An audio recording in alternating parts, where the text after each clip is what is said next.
live. What's going on, everyone? We are back with another edition of Respect the Craft. This is episode number 164, and I'm joined here by Zuka King. What's going on, brother? How's What's everything? good, bro? How are you? I'm doing great. I'm doing great. Now we're finally here. Thank you so much again for joining us. It's gonna be interesting. This is a conversation I've been wanting to have because I love to do my research, and I was finding some things. I'm like, okay, this is gonna be a fun one to talk about. First of So, all, I appreciate you having me on. oh, definitely, definitely. Thank you again for coming on. But before we get into the questions, everything I do want to talk to you about, I have to ask you the question I ask everyone that comes on. You heard the name of the podcast. It's called Respect the Craft. So when you hear that term, though, when you hear the craft, what does that mean to you? Respect the profession. Respect what we do. Uh, we put our lives on the line, our body on the line. It's either every day, every weekend, wherever. You know, there ain't a few people that can do what we do. So appreciate us as much as we appreciate you. Perfect. There you go. So now again, one of the main reasons as well we are here because you're going to be representing Jobber Tears South this Saturday. It's going to be live here in Brooklyn. It will be Jobber Slam 3. This ongoing war is going on. It's official this Finally Thursday. we finally got to put an end to those suckers prolific. Like, like I've been saying, I'm gonna be neutral. This week I got Movie Mike coming on Thursday. Tomorrow I got Ruthless Lala coming on. So I'm gonna get both sides. I want to hear from you guys. I want to hear from them. I'm trying to get to the middle and see if hopefully by the end of this everyone can be respectful here. We can finally all move on and do some things. Sure. Again, like I said, right? I'm gonna try respectfully. Again, I'm gonna try. It's what we do here. We try to be neutral and try to just make sure everything goes right. But sometimes, hey, a fight happens. But let's keep it going here. Is the question I always like to ask everyone. Usually, the question is oh, so what is it that got you into wrestling? But I want to find out more of what is it that made you decide. Not only are you a fan of this, that you enjoy it, but it's like I really want to be a part of it now. What was that for you that was like, not only do I want to watch this, but I want to step into that ring? I've always been a fan of wrestling since I was a kid growing up. Was always into the magazines, the action figures, recording on tape, watching all the pay-per-views, watching Raw, WCW. I was a big WCW guy, watching Nitro, stuff like that. I would always talk to my friends and my family about it, like getting into wrestling or wanting to do it. And then, so I just started doing like a bunch of research, studying like guys' past and where they trained at, what do they do, this and that, blah, blah. And it was a website called Cage Match DE. Um, they show a lot more information back then than they do now. Um, and my cousin was on there watching me just researching. He was like, "Man, you should just be a wrestler." And I was like, "Why not?" Um, I just waited a little bit longer than I didn't start at like 2021. Nothing like that. Started at 25. I started training at 24. You know, as I got like in my early 20s, as I got older, I was like, man, I'm just gonna either get up and do it or just not do it at all. But yeah, that's basically how I went. Got you. Hey, and again, that's one of those where it usually takes that one thing that's like, you know what? What's the worst? At least we tried it. I'll go in depth with you. Yeah. I was going through. I had me and my ex-girlfriend that broke up around maybe a year before I got into wrestling, and that was like a key thing for me because at that time in my life I really wasn't really doing anything. I was just working a regular job, and I was like, man, I just wanted something else in my life to, something I always wanted to do, and I was like, man, I'm just gonna go 100% with wrestling, So. Gotcha. And again, this is one of those things where it was something. It was that last minute, like, you know what? Let's just do it. Let's jump into it.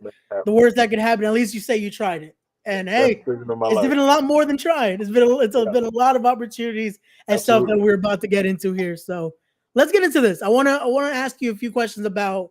I'm gonna show a few pictures here, and I want to see your reaction to seeing them and what this represents for you. So I'm gonna start with this one right here.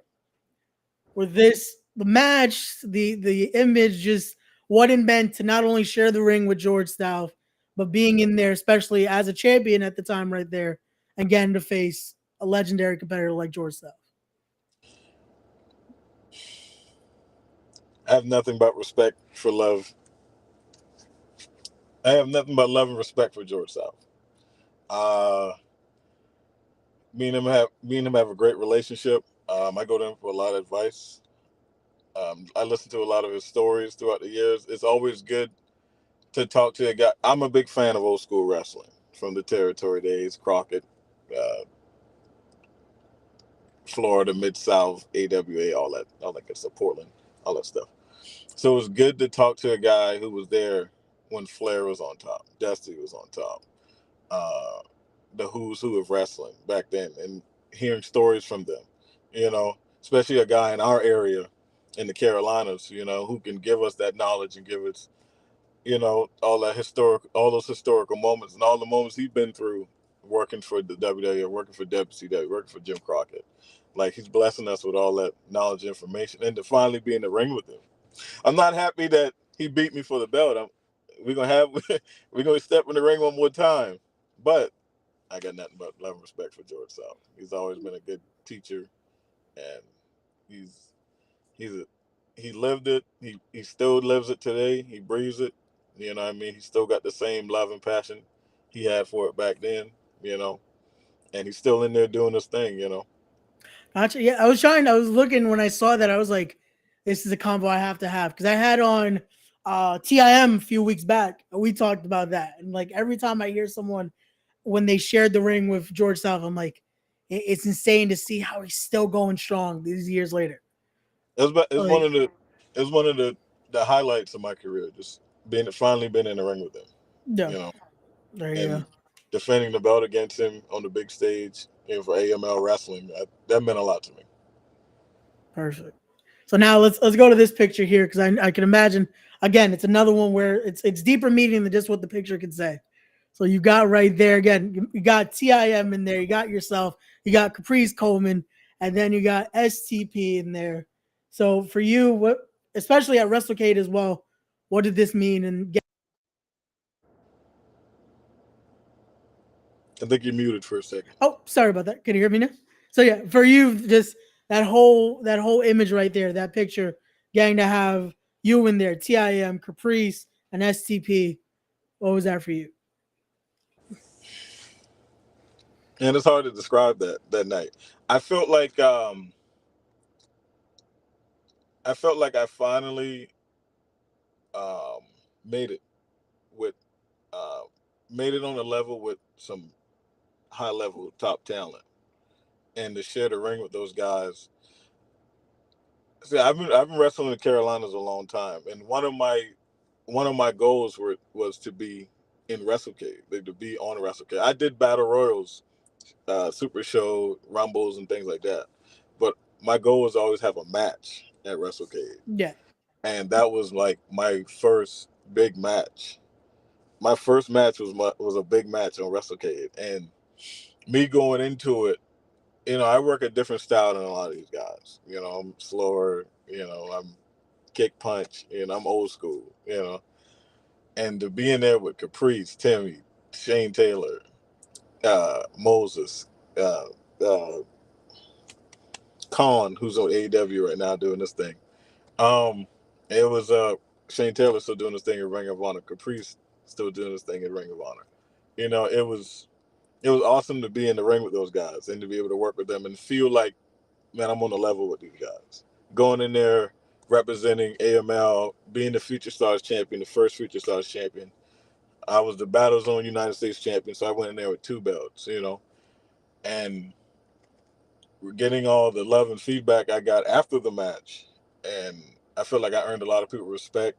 Um, I think my value went up that night because the way everybody worked that night. The match was, it was a special moment for me. That's up there with George, for there sure. you go. Perfect. Way up I there. know that And that was just perfect. and just for all us to be men of color, obviously, to share that moment, to be the WrestleCade weekend, the main event for that weekend for the Friday night show, Showcase of Champions. That meant a lot. Definitely. No, and that was perfect too, because that's usually one of the questions I ask as well for you was usually that moment that it was like, this is it. Like this is making it worth it here. This is making the decision was made, and right there, that's perfect. That it's a match like that definitely added to that. Like, yeah, this is the right choice to go. Those are one of the matches I was extremely nervous going into. I can imagine again, like you said, that was the first time you get to be on a center stage at WrestleCade. It wasn't just, oh yeah, featuring Zuka King in here. No, it's like this is a match where you're in there and the main in one of the shows. Yeah, being advertised, promoted, you know what I mean? It was just a different feel. Like, Yeah. you know. So no, I can imagine. Again, that's a match where when I saw that as well, I was like, okay, perfect. We got to talk about this because that's a just star-studded matchup right there. So great to Shane see may have something got like me that. with that forearm, but I got him with that bam sucker punch. I got him good, I got him good. Maybe it's time down the line again. Maybe that has to be ran back. You never know. Now you got a little more backup here that could even the odds with STP. So. Absolutely. So, but now there's another pick I do want to talk about. So let's show this one right here. It's a little more star-studded and a little more gold right there, especially. So let's talk about again a pick like this, what it means, and just the family that is Jobber Tears South, and just the unit right there. We're really tight group of guys, man. You know, we travel the road together, we hang out together, we all support each other. That's the biggest thing. Taking that picture together, all us with belts, it meant a lot. You know, it was something special for me, because when I started, the the Montanas, the bosses, they kind of started. TJ started way before me. Uh, Me and Montana them started around the same time. Y'all started around the same time, but when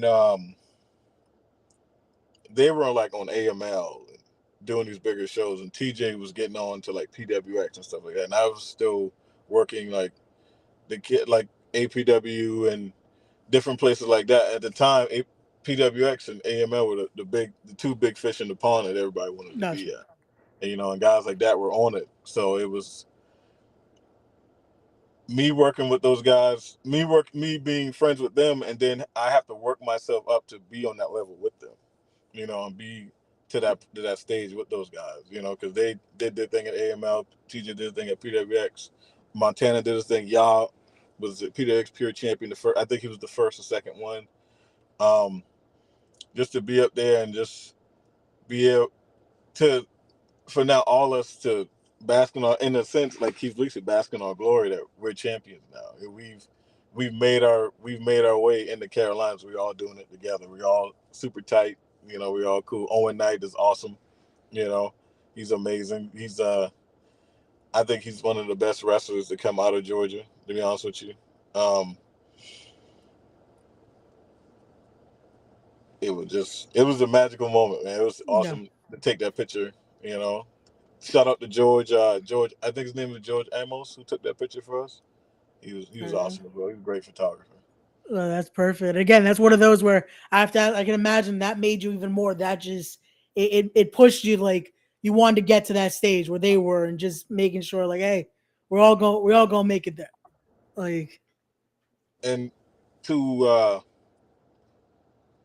finally to be I wrestled for 3 count pro, I think, since maybe my second or third year in wrestling, and then to finally have the 3 count pro heavyweight championship, and to finally hold the prestige championship. That's the belt that I've always wanted. I always liked the old school look on it, the red belt, the red leather, and the red snakeskin, excuse me, and how the plate looked like the old WWF belt. That belt meant a lot to me, and to hold up and represent it, was everything. And to hold it and wear it, I think I was the champion maybe 4 or 5 months, but and again, just to be able to ride. have that moment there, and that's a lengthy reign right there. That's something again to be able to say. Not only did you do it, but hey, holding it with style right there. So that's awesome to hear. So there you go. So there's another pick I do want to talk to you about right here, and that's going to be this one right here. What the match meant again for you, facing off against a man no stranger here to anyone in Carlito.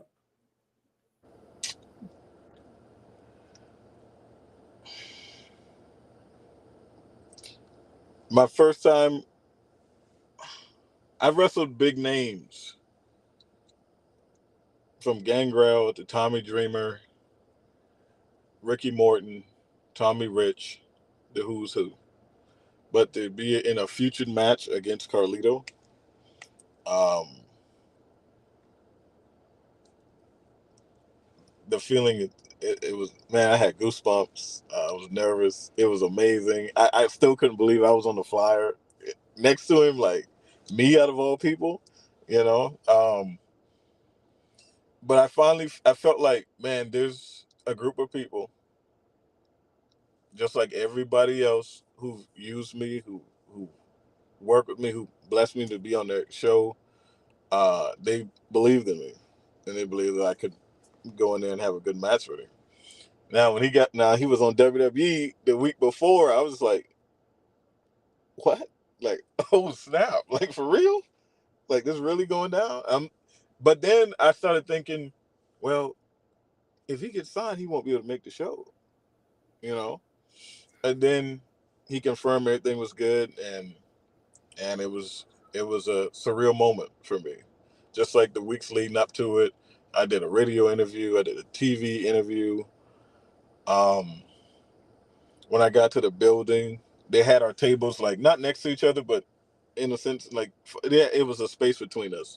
And they Okay. had a poster of him, and they had a poster of me, and I was like, "Wow, there's a poster of me up here." Like, huh? Just adding a real big fight feel there. That just made it Yeah, like, and like oh, this is happening. This is real.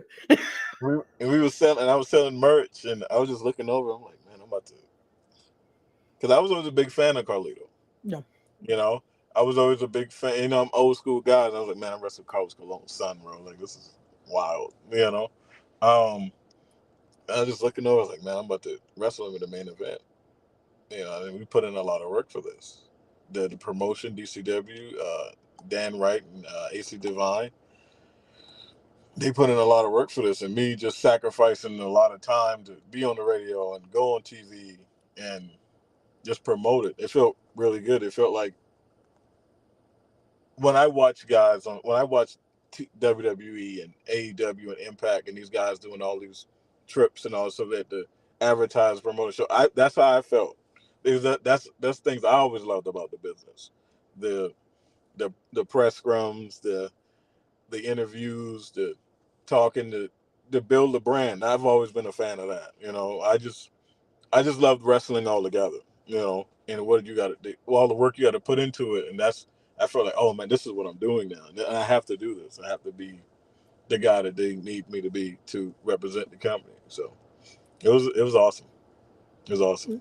Gotcha. That definitely has to be one of those moments that again, it's like, this is what it's about. This is what it led to. This proved this is the right choice here. Like Yeah, we're in it now. It's this is yeah. all the meat and potatoes in it. Everything, Like everything. The meat, potatoes, the dessert on the side, all of it. The Kool-Aid, perfect, everything. perfect. So let's now. We talked about some past moments. We talked about what that meant. Let's now go into the future. Let's talk about again. The war is coming this Saturday. It's live here in Brooklyn. It will be Jobber Slam 3. It's going to be Jobber to yourself going head to head with Prolific. So let's get into this. Just it I thought what the original start of it all, I want to say over a year now it's been of just low banter here and there. It felt like maybe it was just going to be some friendly competition, and then it turned into just now it's just all over here. It's a whole war here. We saw Mr. Black get attacked last week because of this. Everything's just going Hmm. haywire with the two sides here. So your thoughts Okay, on all and it this? all comes to an end July 29th. You know, Prolific been running around here like they're the big dogs on campus, or they the toughest dog in the yard, whatever you want to call it, whatever you want to say. They're from New York. They represent New York very well, but we're from the South, the dirty South, and we didn't travel. We didn't travel far, and we didn't take long rides. We didn't get on airplanes to lose. We represent North Carolina, we represent the Carolinas, we represent South Carolina, we represent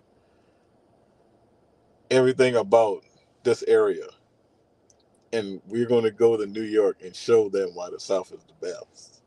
I'm telling you. There you go. Again, I can't wait to see it. Like I said, Plus, I really want to hit. Plus, I really want to hit Marcus Marquez, Isaiah. Isaiah beat me in the first match, and I'm still not happy about that. And Lala too. And hey, I don't hit women. I would never hit a woman. But if Lala crossed me the wrong way, her, Marcus, and Isaiah will catch it. A bam sucker punch. I'm telling you. Well, then again, I know Auntie's gonna have some things to say about that. Like I said, she'll be Respectful. joining me tomorrow, so I'll try to get her side, see what she thinks, and again, I'm staying neutral in this. I'm trying to support both sides here. I feel like when you get on this interview with her, you're gonna be talking bad about us. No. Again, I'm being neutral. I gotta be neutral. This is what I do here.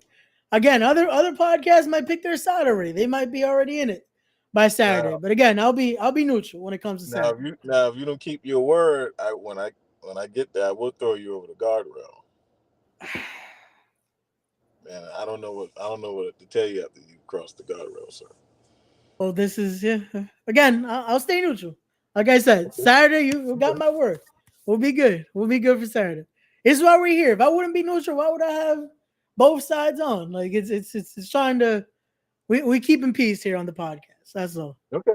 But again, from Saturday's war, you're going into another one the next day. It just shows the fight never stops because there's going to be another 6-man war here as you got yourself, you got JAC and you got John Schuyler going head to head with Colby Carino, Diego Hill, and Bojack there. That's a fight right there. That is 6 of the very best going at it right there. That's gonna make the building rumble a little bit, maybe a lot. Yeah. There's some heavy hitters in that match. You got some tough guys in there. Bojack is a monster. Diego's quick. Got these devastating kicks. Kobe Carino, second generation guy. Nope. You know how much talent he got. But they're in there with Zuka King, JAC, leader of the Fighters Club, and John Schuyler, traveled veteran, traveled all over England, China, all over the world, all over the country. Impact superstar, the man who trained me. He's a heavy hitter, and he knows what he's doing in that ring.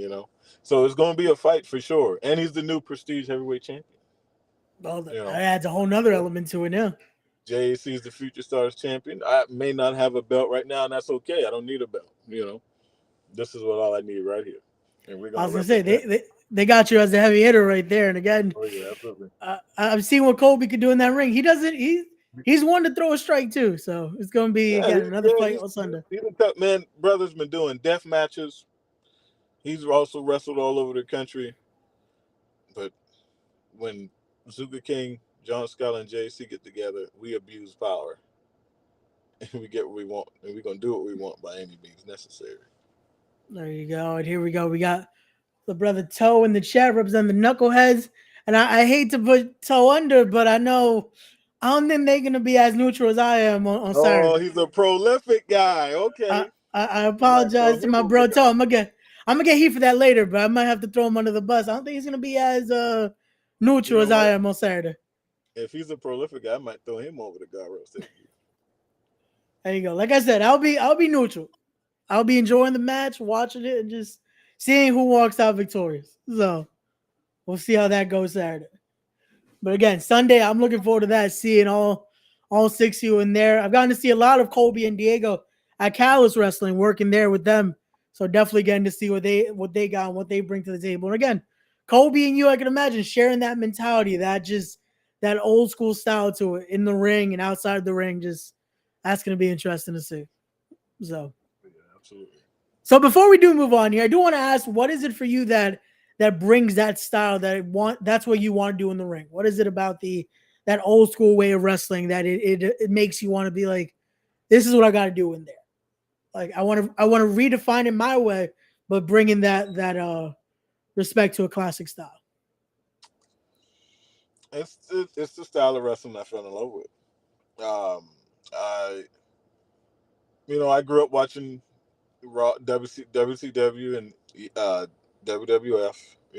During the Attitude Era, and I love that too. But it was the old school where it was like it felt like it was real, which it is real. Uh, the interviews felt real. The matches felt real. Um, and my job was always to be a bad guy. And I'm not going on here to do a bunch of flips and fancy kicks and all these moves to excite the audience. I come out there to win, and I'm going to come out there and I'm going to beat you up. I had to knock you out. I had to kick you in the rib. I had to step on your foot. If I got to break my foot on your head, I got to do what I got to do, if I got to snap a finger, whatever, it doesn't matter. I'm a ruthless, old school guy that likes to hurt people. Gotcha. Again, it's a style that's worked. Like we said, the gold has been there. It's proven method, and it keeps working. So again, and it's going to be needed, especially this weekend. I feel like that style is definitely going to come into play when you have two wars to go to back to back. So, oh yeah. So, but from that as well, we got one more match I do want to touch on here, as it will be you versus Wayne Moxley at PDP Pro. Oh, PD Pro. Sorry. So for you, Pro. There you go. It's been a long. I've been ready. I've been waiting to wrestle Wayne Moxley.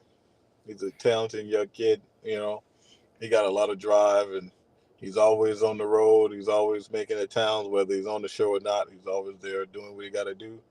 He's a guy I definitely want to step in the ring with, and if I got to beat him up, I got to beat him up. So there you go. Again, that's where that respect's like.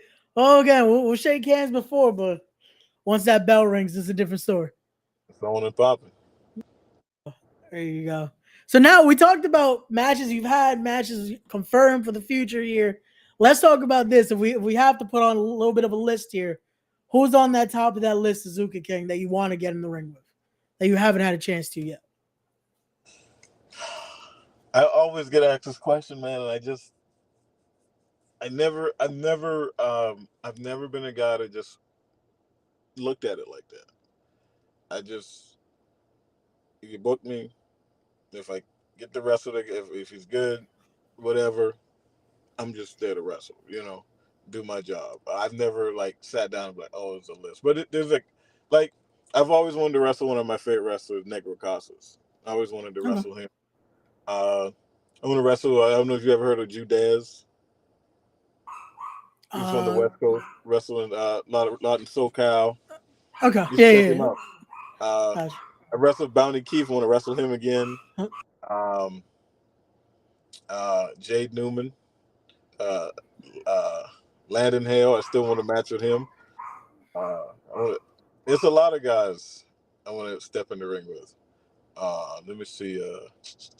Who could be another one? Darius Carter, Steve Pena. Alex Kane. Man, it's so many people I think. See, this is why I ask, because I feel like I used to just ask who's that person, but I feel like when you get into the convo, it just leads to a list. So it's like, just name a few here. So there's one I want to ask, because I saw in the picture I showed earlier, you guys were on the same team, but have you recently had a chance to go in there with TIM? Have you and him gotten to square off recently? We wrestled, I think, in 2021 when he was the Prestige champion. I think that was our one and only. No, it was our second singles match. Okay.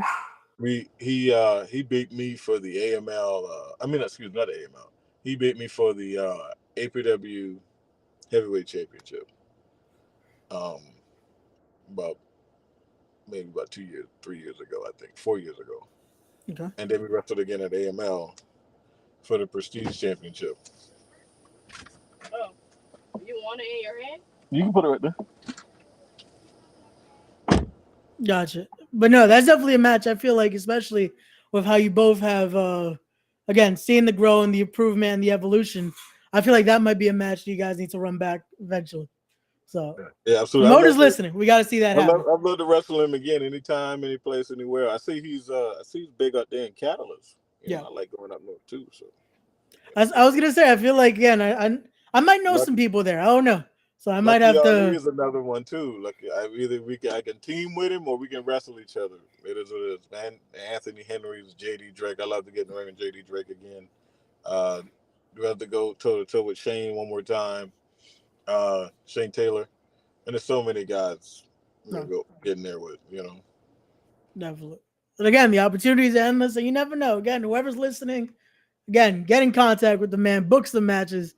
And I'm definitely just seeing, especially from the area you guys are from, but then seeing who's coming down here, seeing what the Ugly Sucklings have been doing, seeing what TIM's doing.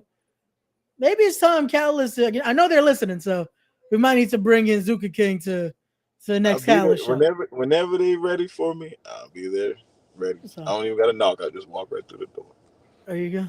Might knock some suckers out on the way, you know. Hey, you never. Again, the last time it was a lot of the Carolinas were there, so you never know what could happen. You never know what could happen. But okay, so from there, I do want to get into this before I start wrapping it up here because I do want to be respectful of your time. No, good, brother. No, it's all good. It's all good. I see the shirt you're wearing as well, and there was a picture I did want to post up, but I forgot to take the screenshot of it. For you, getting to be around the NWA for a little bit, getting to be backstage with them, getting to learn from them, how is that opportunity for you, especially like we've talked about, how much you love that style and how much just those mindsets were for you?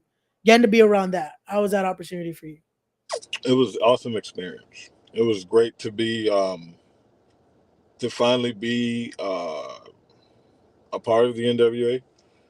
Me being a longtime fan of the NWA style of wrestling, the NWA, appreciating the legacy of the NWA.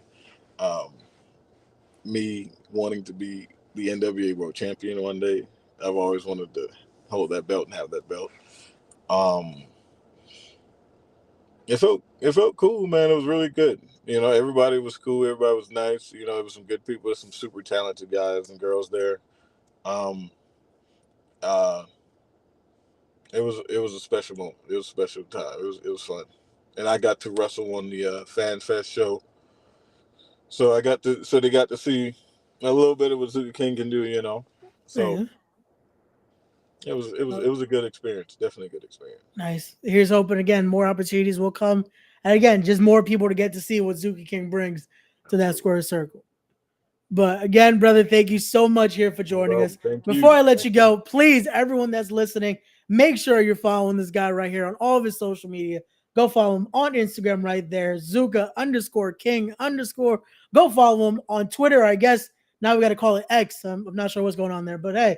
Go follow him while it's still Twitter. Yeah. Go follow him there. Yeah, I don't understand that. I don't know, but hey, we'll plug it either way. Go follow him there at Z_shock the world. And make sure you're there. Like I said, this Saturday, it's going to be a party. It's going to be a movie. New Jobber City, Jobber Slam 3, live from Brooklyn. You're going to want to be there. See this war. And if you're in the area as well, go get to see this showdown on Sunday. It's going to be another banger. And like we said, coming up later in August, go see as he's taking on Wayne Moxley there. Zuka, thank you so much for joining us here. It's been a pleasure. We'll definitely be talking more on Saturday. So yes, thank you so much. And everyone watching, as always, don't forget to be wise, be genuine, be real, be better people, respect the craft. We'll see you guys on the next one.